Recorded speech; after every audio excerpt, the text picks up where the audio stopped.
welcome everybody to our noon Friday alumni chat. I'm Jackie Banks, the Associate Director of Employer Relations here at the Colley Career Education Center, and I'm joined by Brandon Putnam.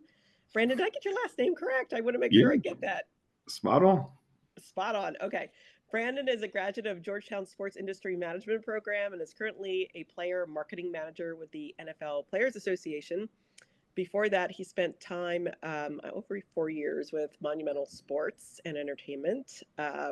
Brandon also received his undergraduate degree from Duke University, an MBA from Cornell, and I believe there's an executive certificate from Harvard in there. So he's well credentialed. Welcome, Brandon. Absolutely. Thanks for having me, Jackie. Excited to speak with the students. Definitely something I'm extremely passionate about, giving back. I know I wouldn't have found the success I have to this day in the industry without the extensive Georgetown network, as well as some of the professors and advisors I met along the way. So happy to be here.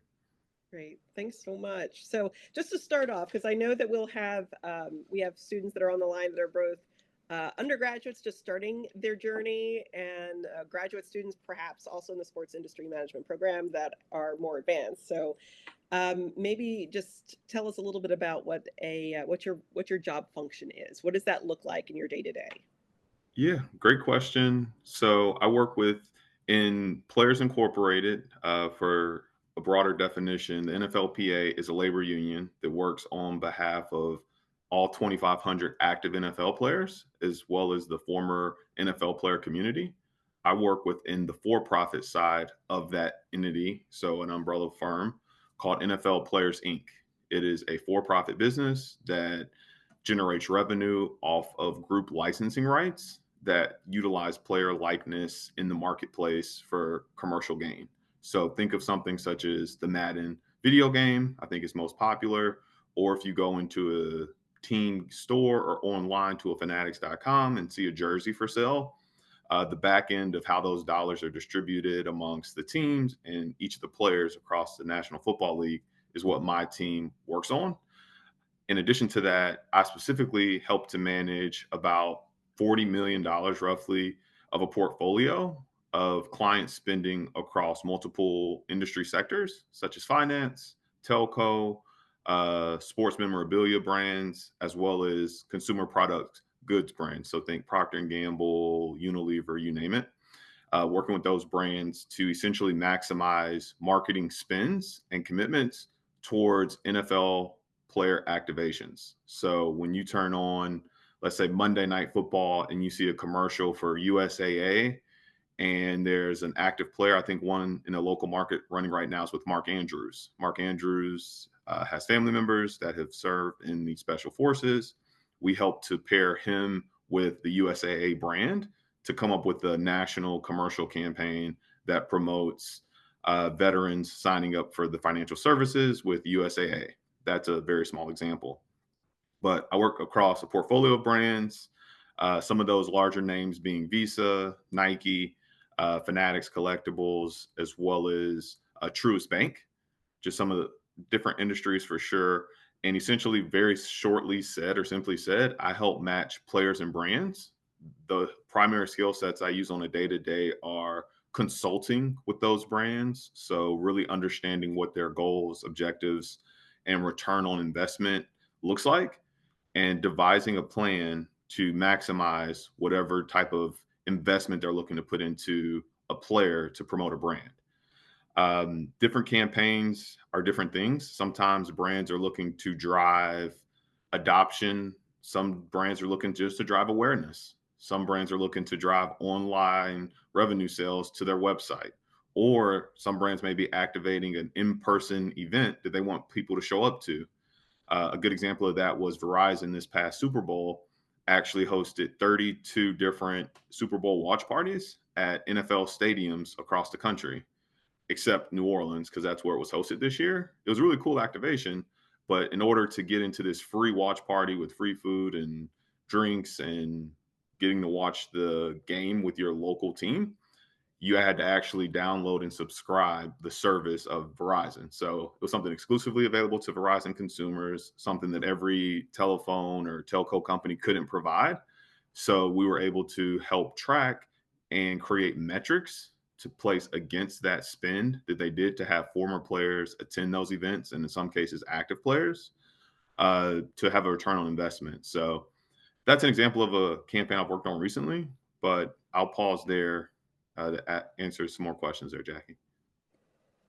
And it's fantastic and so detailed. So like I'm thinking maybe even pausing here and kind of going Yeah. back. Yeah. So to the Brandon that, maybe started it or graduated from Duke. So I'm thinking, since it's an undergraduate career center too, but like I said, I Mhm. know grad students are on the call. When you were at Duke and thinking about where you wanted to go, like did you always have that feeling that you wanted to have that intersection of sports and marketing, or is it just more vague? Was it more like I enjoy the business side of sports. I'm trying to figure out how to make that happen. And so kind of curious, like what did you do? Like what were some of the first Yeah. things that you did to kind of get there? Great question. And for me, no, I didn't always have it together. I'm fortunate to figure it out quickly, but I did not have it together from freshman year. For me, it was a little bit of trial and error. For me, very similar to Georgetown as an undergraduate student, a lot of my peers and classmates were going into finance and consulting. So it was one of two. And I followed the pack. I did my internship on Wall Street at Deutsche Bank on the debt structuring desk. 60 Wall was where my office was. It was a great experience. I learned a lot. I learned the case interview method. I got a lot of analytical skill sets um, that I took away from that internship opportunity. But what I quickly realized in going back to campus after that sophomore explorative internship opportunity for me is that I can be a little bit more passionate about where I want to spend the rest of my career at, because I realized how much time and energy you invest into it. So I went back and talked to my career coaches and really tried to harness, how do I drive something a little bit more passion. I like numbers, I like analytics, I like the decision making and leveraging data sets to ultimately make decisions. So how can I do that? And what I found quickly was brand marketing and building consumers, and being more intentional within how I seek that out. So I joined the marketing club on campus. I joined the CPG club on campus for undergrads. I participated in multiple case competitions where I got to meet other like minded students on campus that were doing case studies in the sports business area, where I then got to explore the space a little bit more on an individual level and gain experience. That for me was mind blowing, because I was like, oh, I actually really like this. I'm passionate about it and I can talk about it. And I think about it even when I'm not working. So it was one of those things that was sports as a whole was the subject matter, but the exact skill set that I was leveraging was data analytics and building brands and consumers. So that kind of led me to marketing. That was where those divides happen. And for me, I was like, how do I get as much experience in this as I can now? So at this point, I'm a part of 4 different student groups exploring this, as well as volunteering in my athletic department. And you guys, sorry, it's a siren going on. But got highly involved in my athletic department, reached out to our head athletic director, reached out to our deputy athletic director, as well as each of the sports teams. And believe it or not, I was entrusted to get increased student attendance at men and women's tennis games as a sophomore in college, after my internship, or I guess it's technically, yeah, my sophomore year on campus, was to get students to attend the men and women's golf team, or sorry, tennis tournaments on campus, because our tennis team was actually really good. Some of them play on the tour today still. And I was given a budget and I created a campaign to support each of the fraternities and sororities that had the highest attendance. I would throw a pizza party and do a custom t shirt for their student group. I had everything from a cappella groups to fraternities and sororities, as well as business fraternities as well, come out. And I was able to do just that, increase attendance at men and women's tennis matches on campus. So that was my first time creating a campaign, managing a very nimble budget, and creating something that I could hang my hat on as a sophomore in college. So I continued that throughout my tenure at school, worked within the athletic department, and continued to gain experience, but also networking, meeting professionals, and leveraging my geographic location. I was at school in Durham, North Carolina. Um, Football team was decent, but basketball was definitely at a peak of its era at that point in time. So anytime ESPN was in town, I was running from UNC Carolina, Chapel Hill to Duke and down to the NHL's Carolina Hurricane Stadium to help with the broadcast setup. So I knew production crews from ESPN at the national level, Dick Vitale, you name it. I made sure that they also knew who I was. And I had locked into that following summer that I wanted an internship at ESPN doing brand and consumer marketing. So every time I saw them, yeah, I'm volunteering my services while you all are needing people to go grab donuts or pick somebody up from the airport. I'm willing to do that. But in return, I want you to connect me with an HR professional to help me get an internship this summer in Bristol, Connecticut or New York City. And I was able, that's where a little bit of luck or creating your own luck happened of and being scrappy. And I would tell you that, believe it or not, not every student that wanted to do it was doing just that.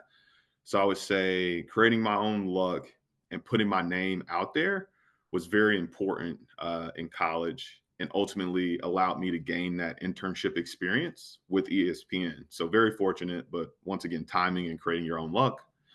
And then when I came back to campus, I completed another internship, which was an entire semester on campus working for Procter and Gamble. Because after ESPN, I was sold. I want to do brand marketing for a consumer group within a professional league, team, or subsidiary that touches sports and entertainment in some capacity.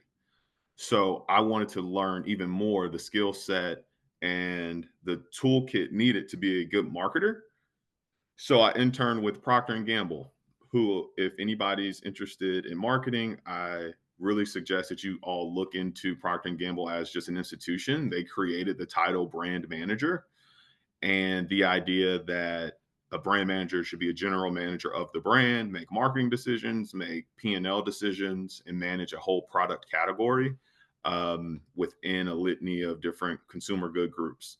So my senior year of college, I was working on selling and creating interesting marketing campaigns for everything from female hygiene products to toothpaste to hair care products.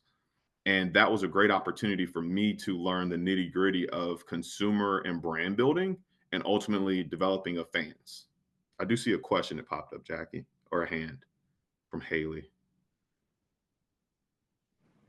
Haley, I Yes. will. I will. Yeah. We're going to save questions to the end when we're off recording. Gotcha. So just hold tight, and we'll get there. Awesome. Thanks.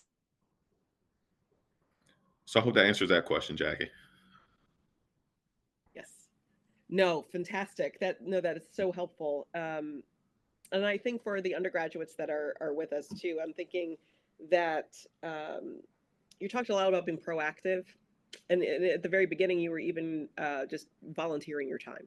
So, and that's something I noted down. It's also something I encourage our students to hear for those who are undergraduates on the call that we have an athletic office. It's a great place to start getting opportunities. Granted, a lot of them are not paid, but sometimes, like Brandon says, you make your own luck, and you really focus too on the networking, which I thought was fantastic. So just and now that took us to the end of I think your undergraduate time. Mm-hmm. Um, so at that point, and I know that the skills discussion is going to be a little different as you of course kind of come up in your career. But if you're talking to maybe the sim students who are on the call, the undergraduates, like what are some of the skills that you're seeing that, and it could be very general, more soft skills, and of course more of the hard skills. And so you're clearly in your area, your data analytics, that piece. So there might be something specific in that, but just curious what you would think of when I said what skills should students be looking at. Absolutely. From an undergraduate perspective, I think being strong writers is very, very important. I think in a lot of entry level roles and specifically internship roles too, we rely on our intern population to help us with things such as newsletters. So those are great opportunities to come in and add value from day one. It's collecting information from an entire department and sharing that with the consumer base. Though email marketing is still extremely important. I wouldn't say the most important medium. Copywriting, all those things are very important in the marketing field. So the earlier you can get experience and expertise, does everybody love it? No, everybody doesn't love it. However, when you're at that entry level point, that's going to most likely in a marketing group be one of the responsibilities that you were tasked with is either creating, generating, or even executing some type of newsletter or interdepartmental communication. So I would just say strong writing skill set is very important. Um, Soft skills, I would also say just being a kind person. I think that there's a lot of egos in our industry that you guys will quickly learn and understand. And I would just navigate around those and make sure that you don't necessarily lose your own individual character and know that your brand carries over. So making sure that if somebody does say your name, they have nothing but great things. Oh, Brandon was on time. Brandon was great to work with. Brandon exceeded expectations versus, well, Brandon showed up 2 hours late. He wasn't communicating well. Uh, I always had to remind him of these things, and he dropped the ball on a lot of items. So that was something else. And granted, you can't always manage what people perceive of you. However, perception sometimes is reality too. So just trying to be ahead of that narrative and as much as you can control it, or I use the analogy of a home run. I don't think it's always possible to hit a home run every time you're up to the plate in baseball for an analogy. But if you can hit a home run, hit a home run. Go the extra inch versus the extra mile. But if you can showcase your work in a way that is buttoned up and allow somebody to remember you, I think that's very important. A hard skill set that I would say focusing in on, especially current day, is we're in this dynamic or day and age of big data sets and being able to crunch numbers as far as statistics, working in Excel and or a database such as SPSS, SQL, anything like that, where you can take large amounts of numbers or data sets and create impactful statements or thesis based off of that data is very interesting. We recently did a case study with a group of undergraduates from across the country. We gave away $25,000 to any group that could come up with helping us further define the middle class of NFL players. And we gave them data sets of salaries of all active NFL players. That's public information, and really trying to define what that is and how do we best serve the rising of a middle class in the National Football League.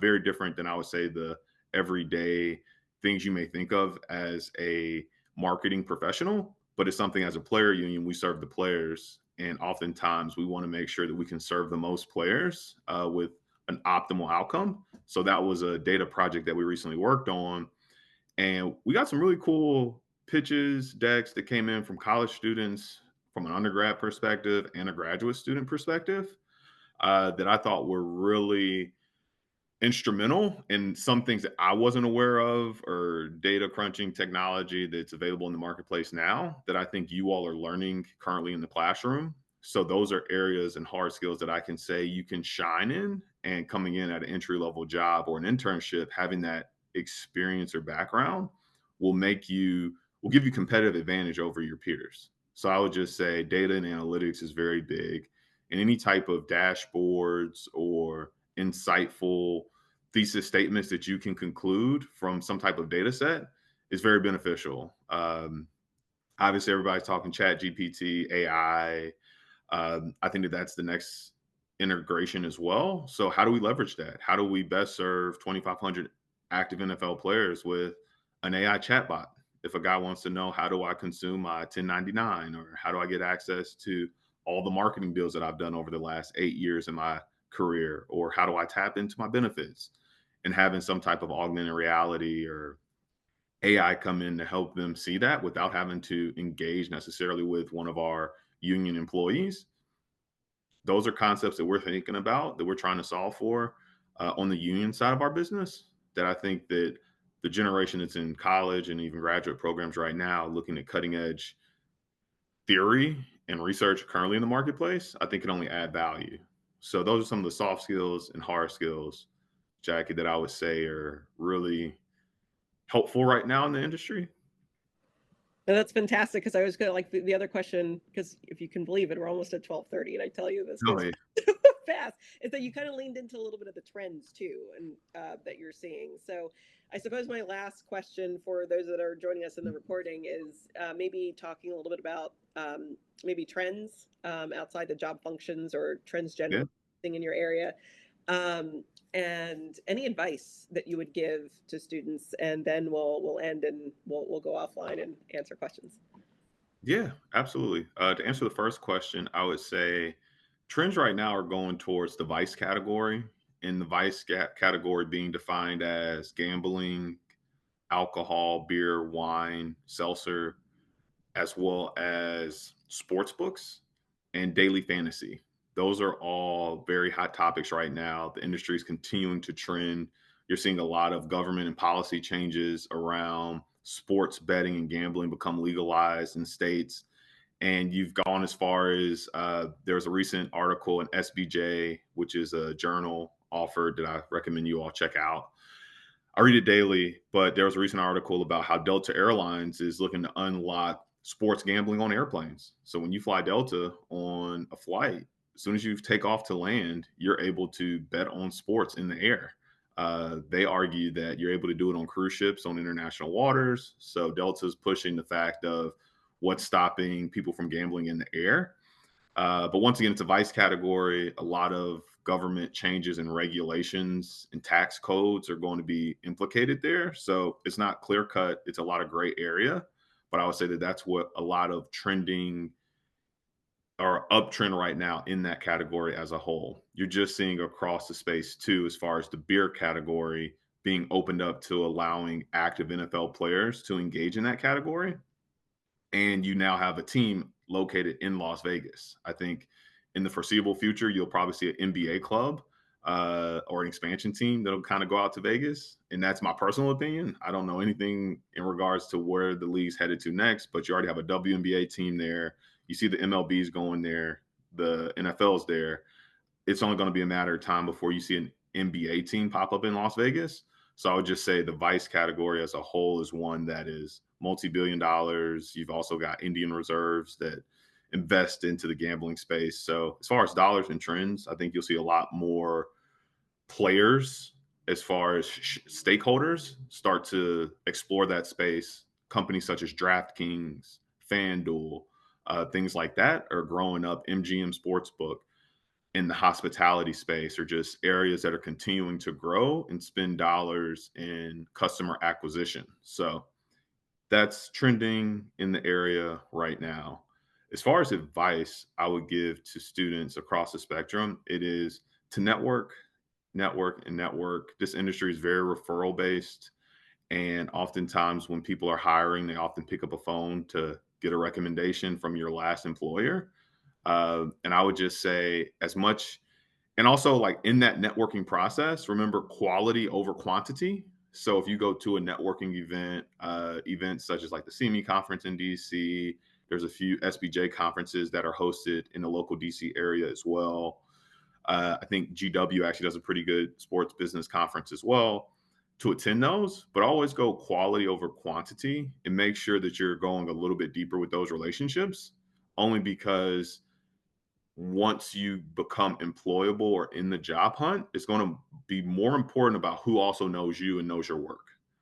So I would just say make sure that you're reminding people what you're working on and how can you showcase maybe coursework you've done or something you've done with the student group, whether that be a sorority, a fraternity, a student government group, where you garnered a student body to change a behavior, to create a new activity on campus, to rally a fundraiser for the hospital on campus. It can be anything.